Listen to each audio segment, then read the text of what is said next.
Hey guys, I'm Nisa Homey. Today I'm sharing healthy and fiber-rich set dosha recipe. This soft and spongy set dosha can be enjoyed as a breakfast or as a light dinner in your weight loss journey. Naturally fermented foods like dosha and idli are a good source of vitamin B12. They are also easy to digest and light on the stomach. Do try to include naturally fermented foods in your weight loss diet. So let's get started with the recipe.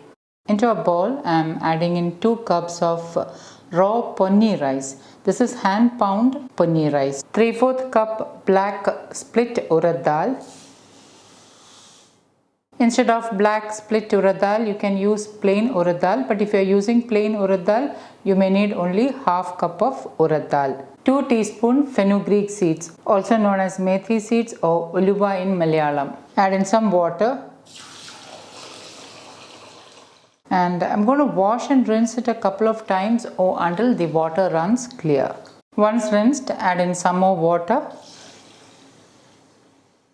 and allow it to soak for about 5 to 6 hours. Longer soaking period helps to release the phytic acid content. Phytates are nutrient inhibitors, so it's always ideal to soak grains for at least 5 to 6 hours before using them. Also note that black urad dal has more fiber, hence it is ideal to include in your weight loss journey. It's 6 hours now and the dal and rice are nicely soaked. I'm going to rinse it a couple of times and then I'm going to add it into my blender jar. Into another bowl, I'm adding in 1 cup of poha. I'm using Kerala Matta red rice poha. You can use any locally sourced poha variety of your choice. And into this I'm adding in some water.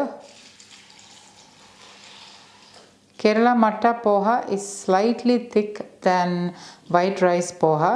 I'm rinsing it a couple of times and then I'm adding the poha also along with the rice and dal into the blender. Into my blender jar, I'm adding in the rinsed poha, Kerala Matta rice poha.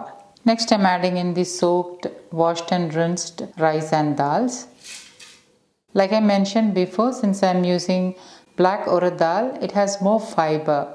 Hence, this is ideal to include in diabetic diet as well as PCOS and thyroid diet. Next, I'm adding in 1.5 cups of water, pink Himalayan salt as needed. And now I'm going to blend this until it becomes a dosha batter consistency. Note that I'm using a high-speed blender which has 1300 watt.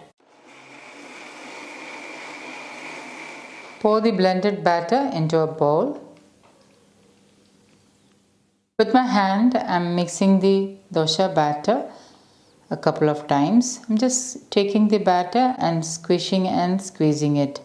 This will help with the easy fermentation. I'm also lightly mixing the batter with my hand like this. So this will actually help the batter to ferment easily overnight. And I'm covering it with the lid and allowing it to ferment overnight. Note that I'm not covering it tightly with the lid. I'm just placing the lid and making sure that there is aeration. We need the wild airborne yeast to help with the fermentation. And I'm going to allow it to ferment overnight or for about 8 to 10 hours. Fermentation time will depend upon the weather of the place you live in. And the next day morning, the batter has nicely fermented. You can see the batter is airy and it is perfectly fermented. You can make soft idlis and crispy doshas with this batter recipe, but today I'm showing you how to make soft set doshas with this batter. So let's start making set dosha. I'm heating my cast iron tawa and I'm greasing it with wood pressed gingerly oil, also known as til oil, sesame oil and nallenna in Malayalam. Once the tawa is heated, reduce the flame to the lowest and pour in 1 to 1.5 ladleful of the dosha batter. Drizzle in a teaspoon of wood pressed sesame oil, or you can use desi ghee instead, or any wood pressed oil of your choice which you can locally source. Cover and let it cook on low flame. 1 to 2 minutes later, open the lid. You can see that the set dosha has come out perfectly. Once done, transfer to a plate. And my super healthy, high fiber Set dosha is ready to serve. You can enjoy this with coconut chutney, sambar or any chutney of your choice. Let me just show you how soft and spongy the set dosha is. Leftover dosha batter will stay good in the refrigerator for about 3 to 4 days. So guys, do try this healthy set dosha recipe and let me know how it turned out. Thank you for watching and until next time, take care. Bye-bye.